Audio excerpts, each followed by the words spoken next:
Graças e paz, irmãos. 1 Timóteo 2, de 1 a 3. Antes de tudo, pois exorto que se usem a prática de súplicas, orações, intercessões, ações de graças, em favor de todos os homens, em favor dos reis e de todos os que se acham investidos de autoridade, para que vivamos uma vida tranquila e mansa, com toda piedade e respeito. Isto é bom e aceitável diante de Deus, nosso Salvador. Eu quero pedir à igreja que leia somente o versículo 3. Vamos todos ler juntos? Isto é bom e aceitável diante de Deus, nosso Salvador. Bíblia aberta. Senhor meu Deus, em nome do teu Filho amado Jesus Cristo, nosso Senhor, é que nós saímos de casa, viemos aqui para adorar o Senhor. É em nome do teu Filho amado que nós nos colocamos aqui, Senhor, de pé, prostrados em espírito, para cultuar o Senhor que vive e reina. Meu Deus, é no nome de Jesus que nós estamos de posse da palavra, e eu quero ser boca do Senhor aqui neste lugar, para trazer a essa igreja, Senhor meu Deus, uma palavra poderosa, com capacidade de transformar e de promover grandes sinais e maravilhas.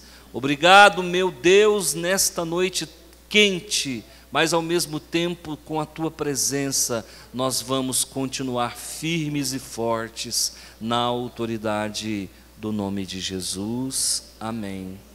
Queridos irmãos, eu quero falar sobre bom e aceitável para Deus é uma vida de oração. Como é que surge a nação de Israel? Porque enquanto eles estavam no Egito, eles não eram uma nação. Eles eram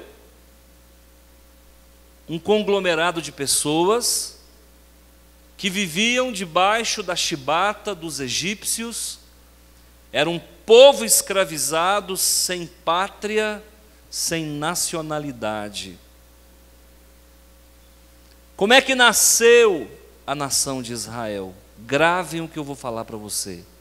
Nasceu por causa da oração. Prova para mim, provo para você. Esse povo estava ali escravizado.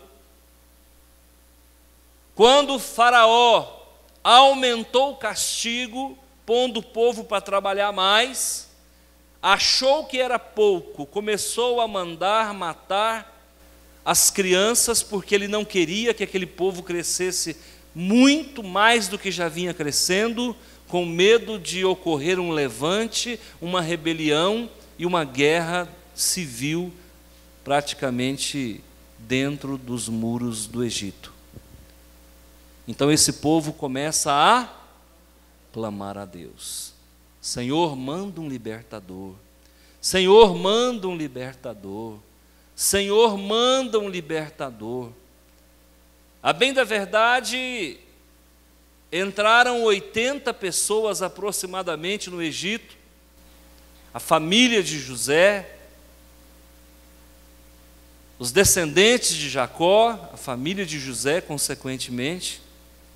E esse pequeno grupo de pessoas, de mais ou menos 80, 100 pessoas, se torna agora 2,5 milhões de pessoas, só homens de guerra, contado cabeça a cabeça, 600 mil. Faz medo em qualquer faraó. O povo castigado, humilhado, ultrajado, envergonhado, esse povo começa a orar. Não foi suficiente o quantitativo numérico, foi preciso que se fizesse quantidade, volume na presença de Deus de oração. 350 anos estava esse povo lá no Egito, então Deus faz nascer um menino, Moisés. E esse menino A mãe, com todo cuidado, conseguiu escondê-lo durante 3 meses após o nascimento, mas chega num ponto que fica difícil demais. Então ela arquiteta um plano, Joquebede, arquiteta um plano e coloca essa criança num cestinho de junco e empurra rio abaixo. A filha de Faraó tomando banho na praia, eu acho que foi tudo premeditado pela mãe.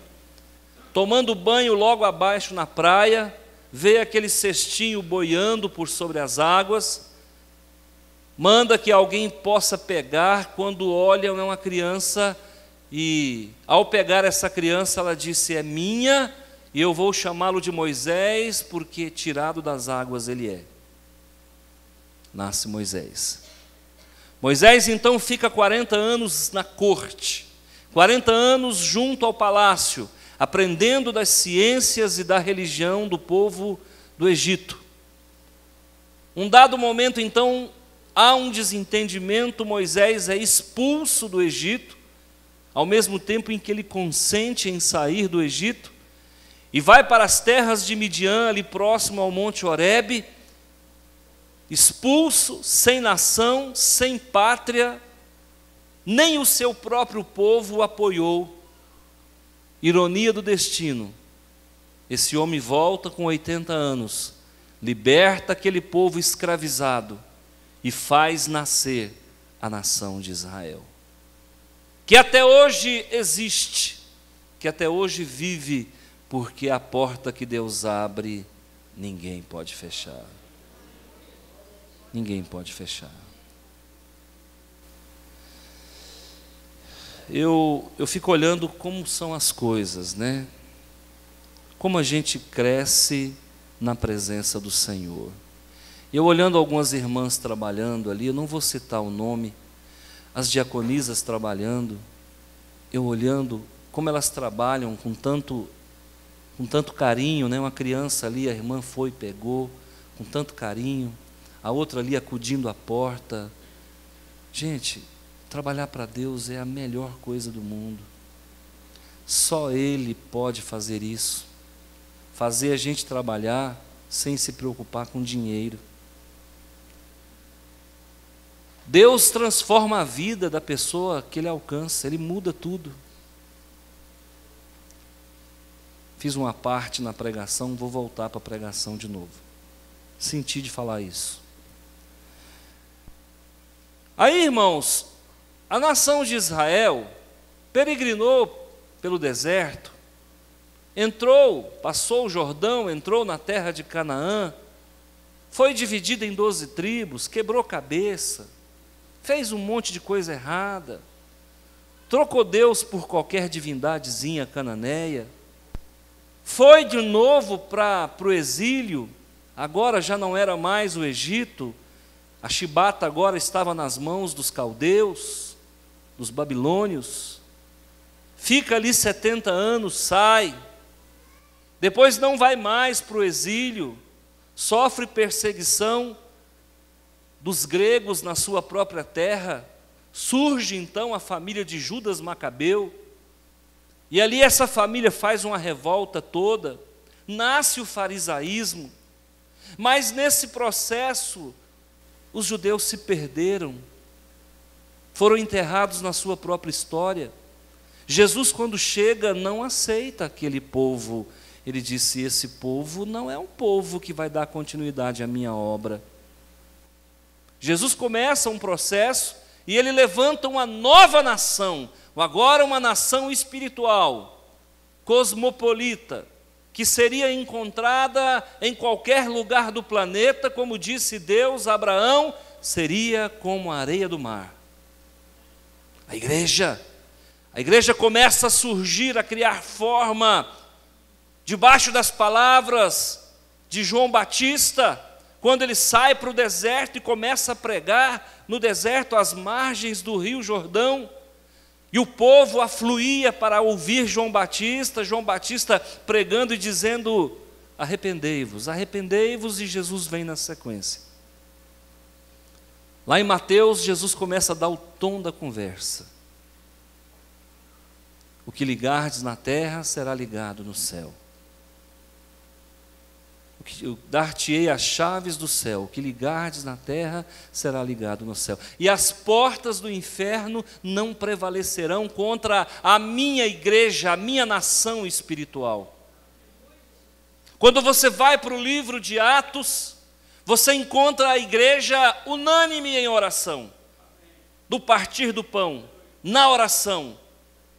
A igreja estava orando, porque a igreja nasceu debaixo de muita oração. Jesus, quando não estava no meio do povo, ele estava no templo. Quando ele não estava no templo, ele estava orando a madrugada inteira. Se na tua vida diária a oração não é uma constante, você não tem o DNA de Cristo. Se na tua vida diária você despreza a vida de oração, você ainda não tem o DNA de Jesus, porque o DNA dele é oração.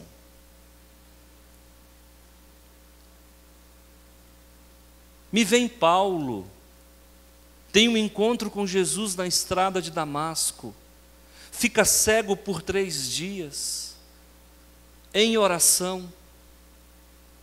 Depois Deus o leva para a Arábia, e ele fica 3 anos em oração. Agora Paulo vem na carta a Timóteo, o jovem pastor Timóteo, e na carta a Timóteo, na primeira carta, então ele diz no capítulo 2, antes de tudo, pois, exorto que se use a prática de súplicas, orações, intercessões, ações de graça em favor de todos os homens. A palavra antes aqui no grego é próton. E por incrível que pareça, antes de tudo, não é que a oração deve ser feita primeiro. Significa que a oração deve ser próton, prioridade. Você não precisa começar um culto com oração, mas a oração tem que ser prioridade durante o culto. Está entendendo o que Paulo está falando? Então eu entendi, pastor. Então eu vou começar uma reunião, um culto no lar. A primeira coisa que eu faço antes de dar graça e paz é orar. Não, não é isso que Deus está falando. Na boca do apóstolo. Ele está dizendo, olha, antes de tudo, preste muita atenção. Você quer ser bom diante do Pai, que as tuas atitudes sejam aceitáveis diante do Senhor, desenvolvam a vida de oração. Antes de tudo, priorize a oração na tua vida. E é por isso que a Bíblia nos exorta a buscá-lo na madrugada. Porque na madrugada, meus queridos irmãos, você dá o seu dízimo das primeiras horas. Na madrugada você faz o jejum do sono. Na madrugada você vai falar com Deus Todo-Poderoso e Ele vai entender que você prioriza antes de tudo. E Paulo nos ensina, através de uma exortação, e para muita gente exortação é bronca. Para muita gente, exortação é só admoestação, é bronca. E exortação nem sempre tem o sentido de bronca. Exortação significa apoiar com amor, amparar com o ombro. Paulo está nos amparando com o ombro e dizendo, irmãos, encosta aqui e aprende comigo. Coloca a vida de oração como prioridade no teu caminhar. No dia em que eu fui assaltado, tive o desprazer de ser assaltado, e eu acho que nessa vida a gente acaba provando de tudo um pouco. No meio daquela confusão, porque dá um vazio muito grande quando algo lhe é tirado. Você quer entender o que é vazio? Perde o seu celular, que você vai saber o que é vazio. Verdade, irmãos. Naquele dia, no meio daquele vazio todo, no meio do escuro, o Senhor fala comigo, você ainda não orou. antes de tudo exorto-vos, suplicai.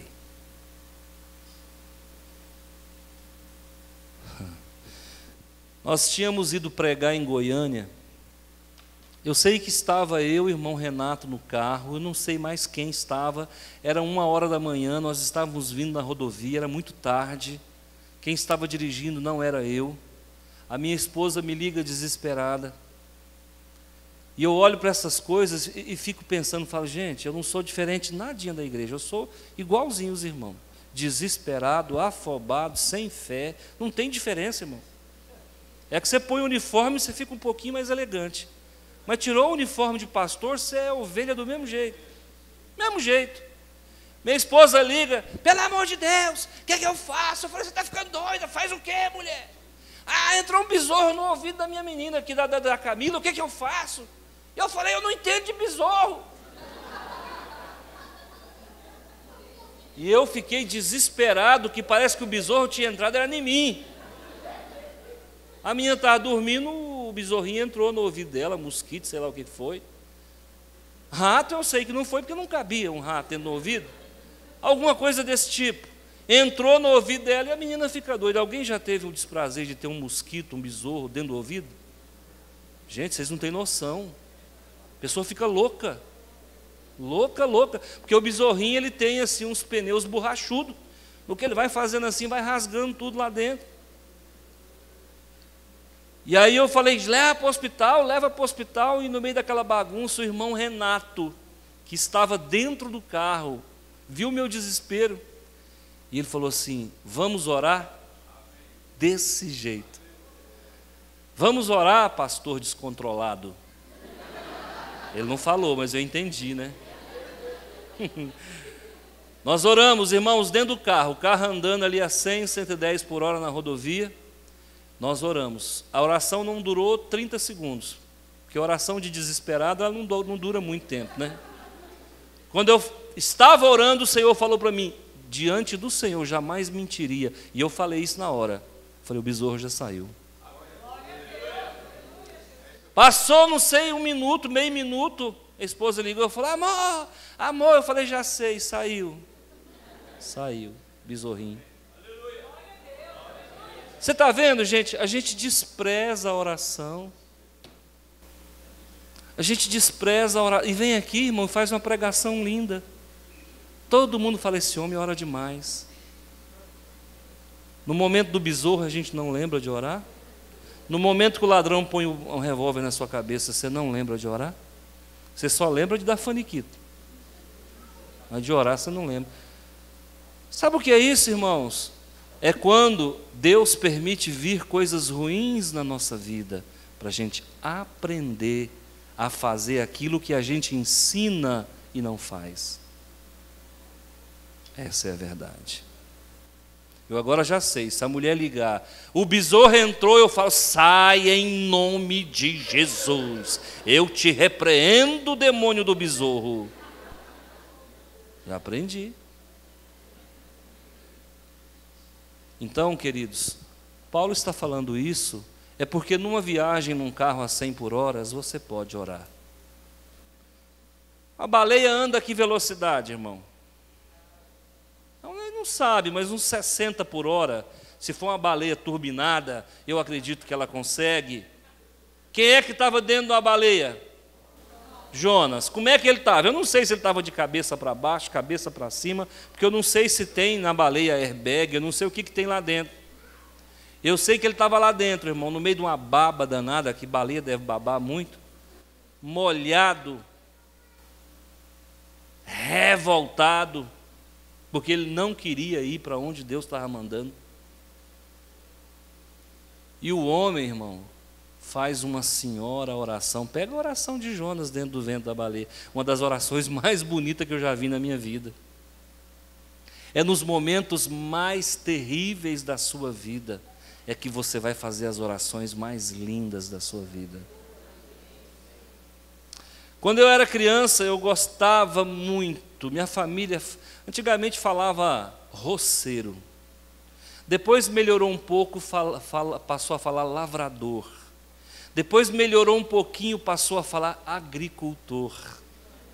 Viu como vai melhorando? Mas minha família era roceira, gente da roça, do cutelo, da foice. E naquela época existia o carro de boi. Esses meninos de hoje nem sabem o que é carro de boi. Carro de boi, quando ele vinha 1 quilômetro, 2 quilômetros, se ele tivesse carregado, você escutava ele. E o carreiro carregava um vidro de azeite, que aquele atrito que fazia da roda com o eixo, se não colocasse azeite, pegava fogo na madeira. Que era madeira com madeira, não tinha rolamento, não tinha inventado o rolamento ainda. Então, queridos, é nos momentos mais difíceis da sua vida que você vai cantar. É nos momentos mais difíceis da sua vida é que você vai produzir os sons mais lindos do seu coração. A oração, ela deve ser feita em toda e qualquer circunstância. Por isso que Paulo está falando, antes de tudo, no sentido de não importa o lugar, não importa a hora, não importa o que você esteja fazendo, antes de tudo, priorize a oração.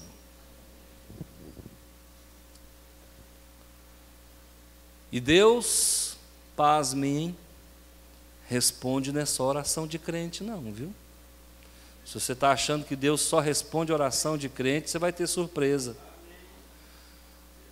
Nós contratamos uma moça para trabalhar lá em casa, ela de crente não tinha nada, mas ela sabia orar mais do que muitos crentes. E minha esposa tinha ganhado uma camiseta nova, novinha. E a moça, no dia que ela começou a trabalhar, a camiseta sumiu. Ela vai e fala: fulana, você viu minha camiseta assim, assim? Não, senhora, a minha camiseta sumiu. O que a mulher pensou? O que você acabou de pensar. Que minha esposa pensou que ela tinha roubado a camiseta. Quando eu vi, a mulher estava no meio da cozinha, ajoelhada, dizendo: Senhor, o Senhor sabe que eu não roubei essa camiseta, faz ela aparecer, eu te peço. Irmãos, não foi 1 hora, a camiseta apareceu. Alguém que havia ido lá em casa antes que ela, se apropriou indevidamente da camiseta, depois voltou para passear vestido nela. O tanto que ele é inteligente. Inteligentíssimo. Ele é inteligente ou será que a oração foi tão poderosa que fez ele esquecer que tinha roubado? É a oração. O poder da oração tem até o poder de fazer o ladrão devolver o que roubou. Verdade.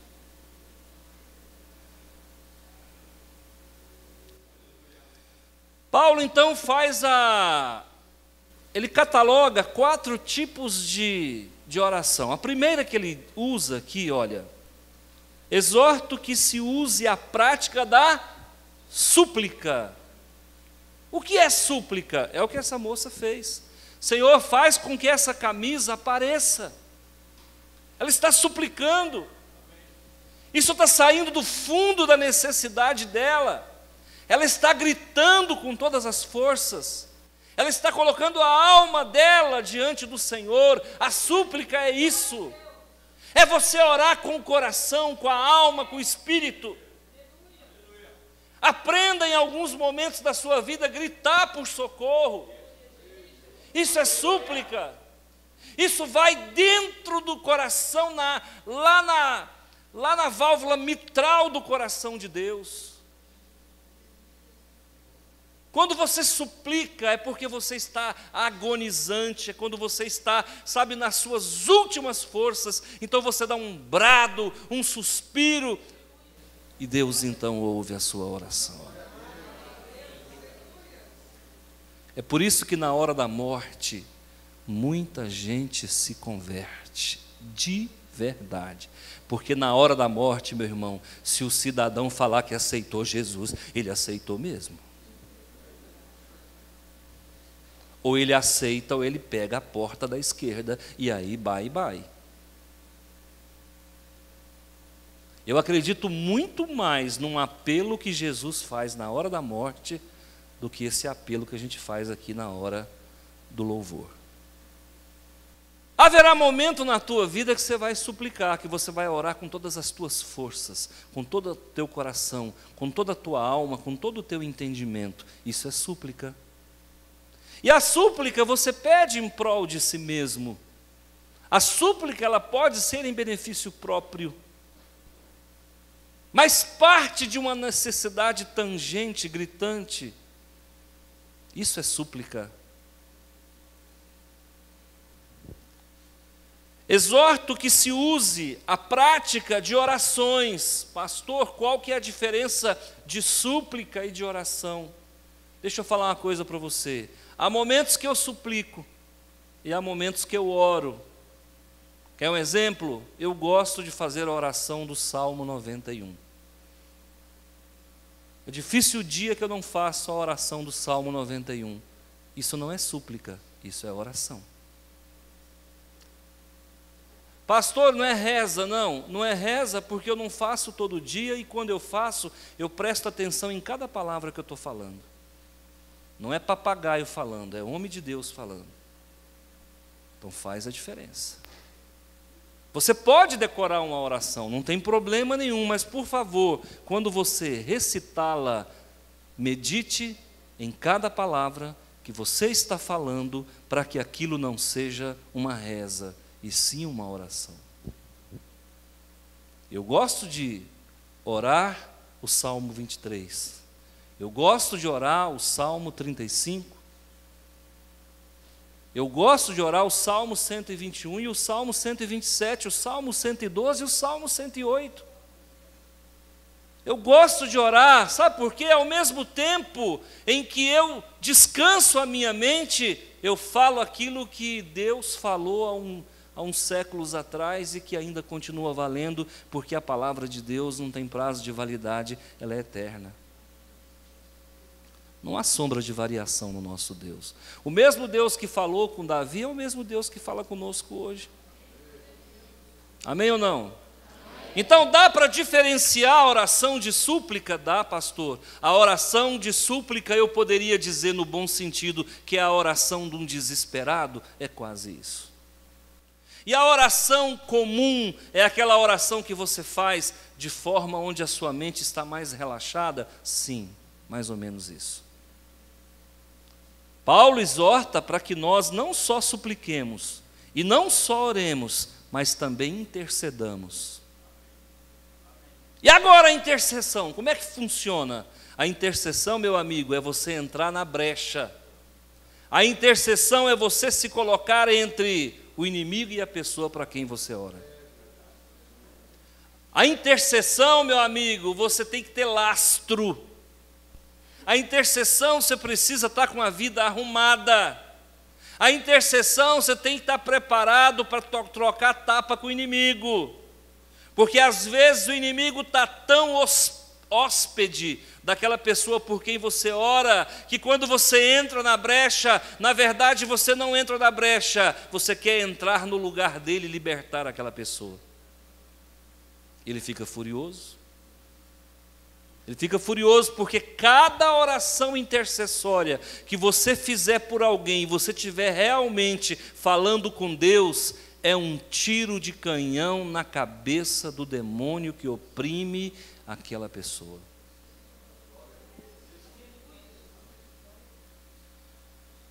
O diabo odeia quem ora. Ele odeia. Porque desaloja ele. Tira o chão, a plataforma de apoio do maligno. A intercessão, ela tem poder. Porque quando você intercede, na verdade você não está sozinho. Jesus é o verdadeiro intercessor.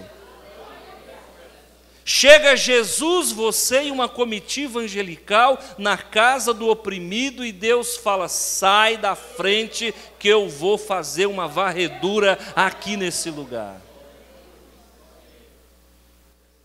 Imagina você levantando uma intercessão em prol de alguém e no que você está orando, o arcanjo Miguel descendo naquele lugar e dando espadada para tudo quanto é lado, cortando cabeça de demônio. Gente, se nós soubéssemos e víssemos tudo o que acontece no mundo espiritual, é até perigoso para nós. Vai que você pensa, sabe que eu sou bom mesmo? Deus não deixa a gente participar de certas coisas. Tem programação que criança não pode ver. Exorto que se use a prática de súplicas, orações, intercessões e ação de graça. Eu estou aqui nessa igreja já tem 11 anos. Eu não me lembro, se eu estiver pecando, por favor, me perdoe. Eu não me lembro de ninguém pedir um culto nessa igreja, um culto de ação de graça. Eu não me lembro. Falha nossa, minha e sua, que talvez não tenha falado isso ainda. Quantas bênçãos você recebeu esse ano, irmão? E o ano passado? Cadê o culto de ação de graça? Não, já que você não quer fazer o culto, e a oração de agradecimento, você tem feito? De verdade? De verdade? Você já fez algo para alguém e a pessoa não te agradeceu? Alguém já fez isso? Já? Você matou a fome de alguém, você emprestou um dinheiro, depois você não cobrou, você deixou para lá, não precisa pagar não, deixa quieto. Você deu almoço, fez um banquete, fez um churrasco, enfim, fez algo de maravilhoso e a pessoa não agradeceu. Irmãos, é tão ruim mexer com gente ingrata. Às vezes as pessoas que você mais ajuda são as pessoas que mais te decepcionam. Imagina quando nós fazemos isso com o nosso Deus, coisa horrível. Ia passando 10 leprosos. Lepra naquela época, irmãos, não tem paralelo nos dias de hoje.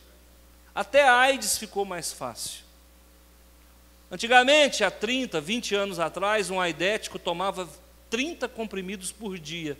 Hoje um aidético toma 3 comprimidos. Há 30 anos atrás, AIDS era sentença de morte. Hoje, a pessoa que toma AIDS é difícil, né, irmão?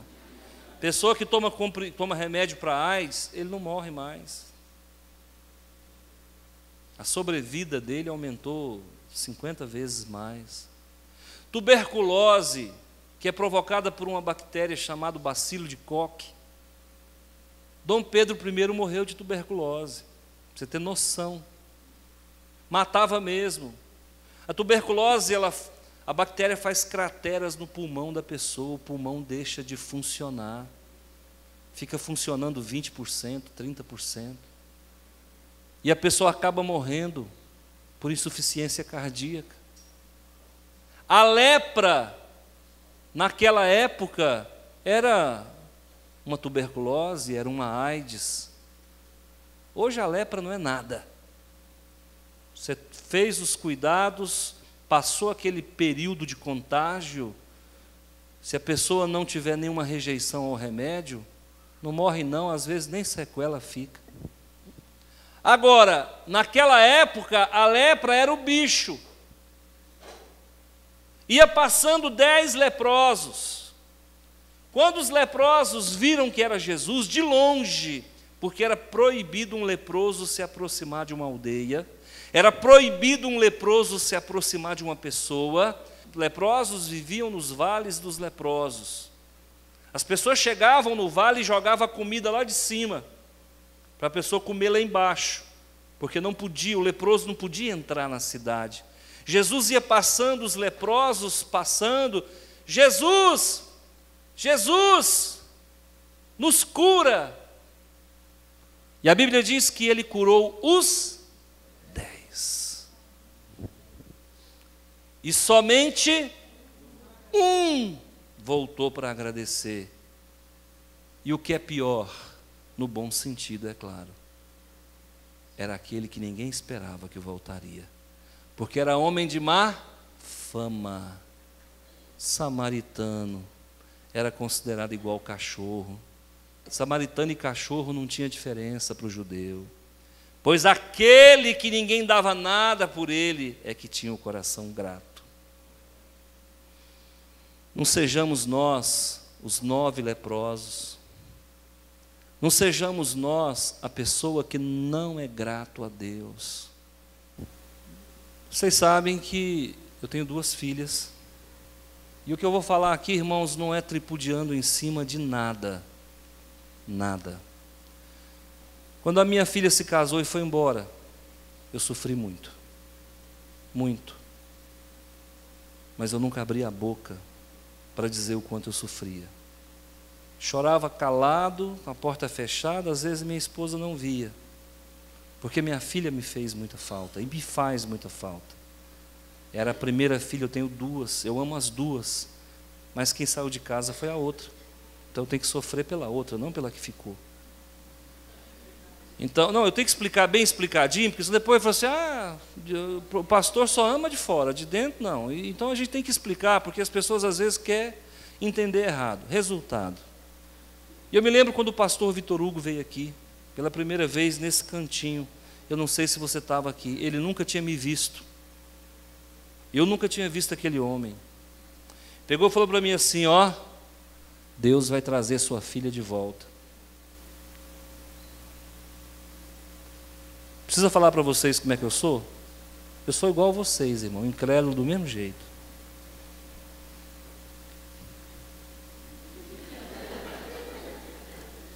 O rostinho. Será que vem mesmo? Olha a fé do homem.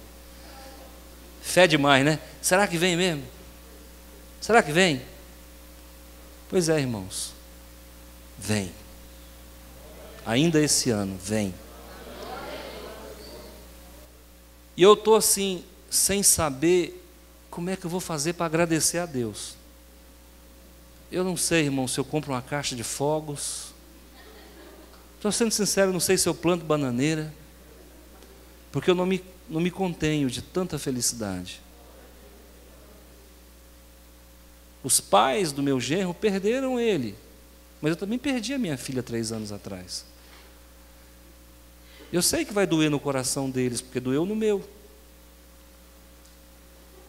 Mas eu jamais falei alguma coisa. Chorei calado, conversei calado. Deus ouve todas as tuas orações. E às vezes Ele responde a sua oração, não é porque você tem muita fé, não, é porque Ele te ama demais. Porque fé você não tem não, irmão. Vamos falar a verdade.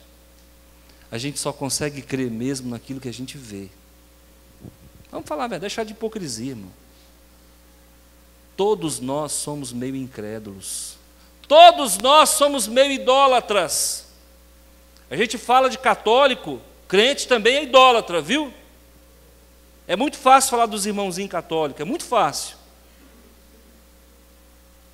A gente às vezes não se curva diante de uma imagem, mas se curva diante da própria imagem.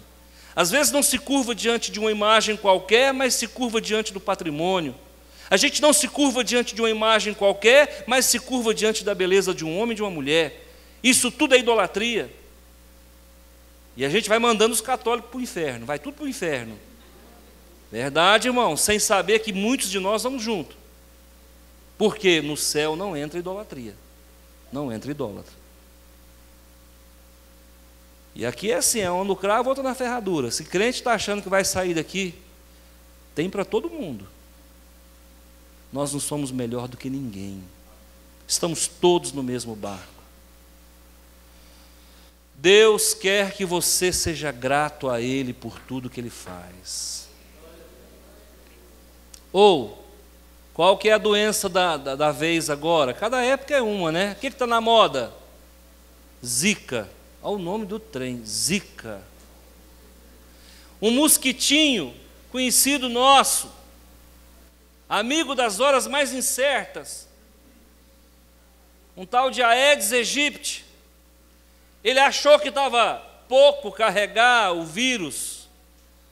da dengue, ele resolveu carregar um outro de lambuja, que provoca uma doença que impede a formação do cérebro. O cérebro fica 10 vezes menor do que um cérebro normal, dá-se o nome de microcefalia.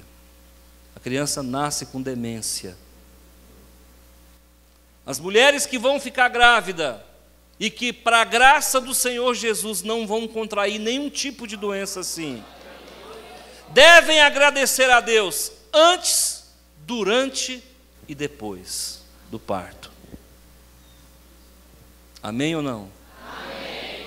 Nós precisamos aprender. Agora, o que fica bom e aceitável? O que fica bom e aceitável é nós priorizarmos a oração na nossa vida. Agora o versículo 2 diz assim: em favor dos reis.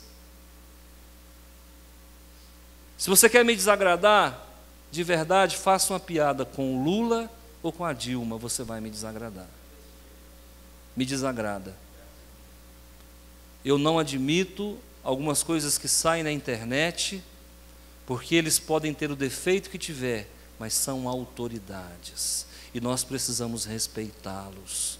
Eu não admito essas brincadeiras de mau gosto. Crente não tem que ficar fazendo piadinha com a autoridade. Nós temos que respeitar o policial, nós temos que respeitar o vereador, nós temos que respeitar o prefeito. Isso cabe para qualquer religião, para cristão não cabe não. Esses dias numa reunião nossa de pastores eu falei: não admito pastor com piadinha, com A, com político A, B e C.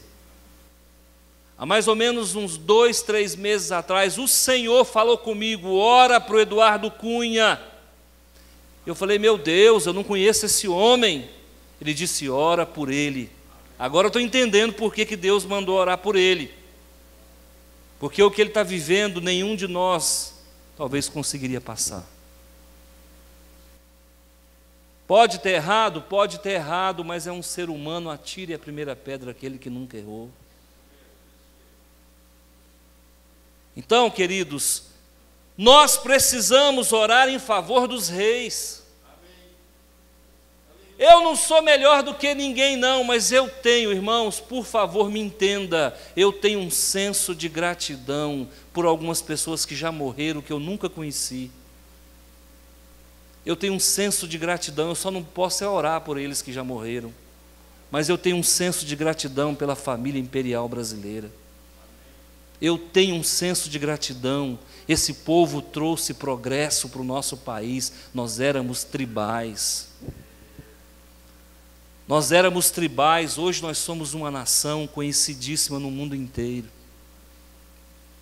Esse povo, por um motivo de guerra napoleônica, tiveram que fugir de Portugal, da Península Ibérica, vieram para cá, se instalaram aqui em 1808, e de lá para cá o Brasil deixou de ser um país de pequenas tribos e se tornou uma superpotência, a 5ª maior potência do mundo em geografia, em tamanho territorial. Eu sou grato, gente, a gente que eu nunca vi na minha vida. E se um dia eu tiver na eternidade a oportunidade de agradecer, eu quero agradecer. O Brasil sai do imperialismo e entra na república sem derramar uma gota de sangue. Sem derramar uma gota de sangue, essa família é especial. Já que nós não podemos orar por quem morreu, agradeçamos a Deus por esse povo ter passado por esse mundo. Ore pelos reis, em favor dos reis e de todos os que se acham investidos de autoridade. Ore para o delegado da sua cidade, ore para o policial, ore para o professor, ore para o advogado, ore para o juiz de direito. Ora, irmão, esse povo também eles são oprimidos assim como nós. Muito cuidado com os juízos de valor que nós vamos emitindo a respeito de A ou de B. Se nós estivéssemos no mesmo lugar deles, nós faríamos talvez pior. Um dia um cidadão falou para mim assim: todo político é corrupto, político nenhum não vale nada. Eu falei: então, candidato, amigo, ajuda nós, porque você é o único que consegue ser perfeito. É muito fácil, irmãos, nós jogarmos pedra nas autoridades. É muito fácil falar do pastor, é muito fácil falar da liderança da nossa comunidade. Se coloque no lugar. Quando a gente aprende a trocar de lugar com as pessoas, a gente começa a ver o sofrimento e a dor de cada um. Em favor dos reis e de todos os que acham investidos de autoridade. Agora, olha o desfecho desse versículo. Preste atenção no que Deus está falando na boca de Paulo. Para que vivamos uma vida tranquila, mansa, com toda piedade e respeito. Quer respeito, dê respeito. Quer mansidão, larga de ser crítico. Quer vida tranquila, seja grato e faça cobertura espiritual para todas as autoridades da sua cidade.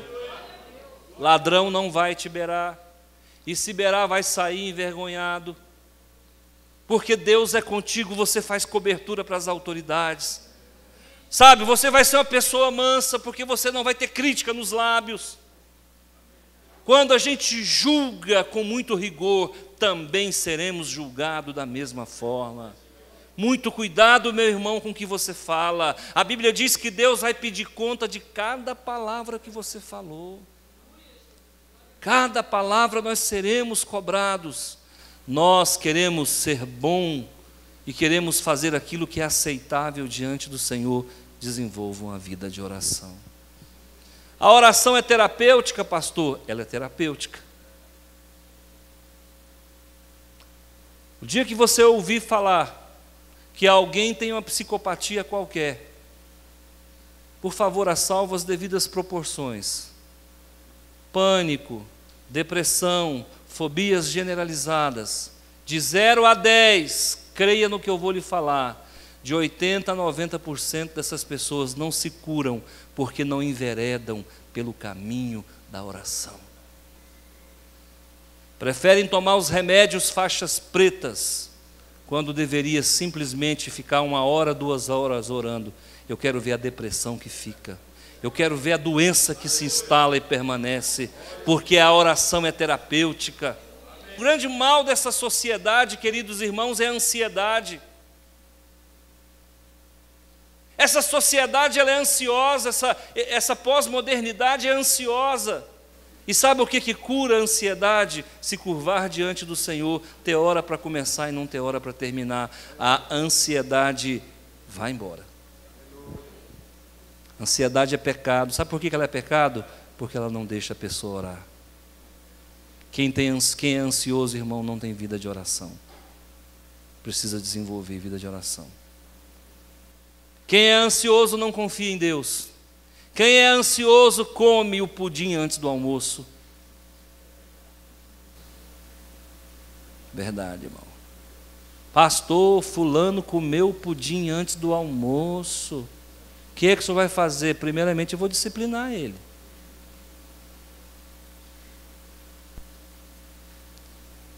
Então, queridos, nós precisamos aprender a buscar a Deus.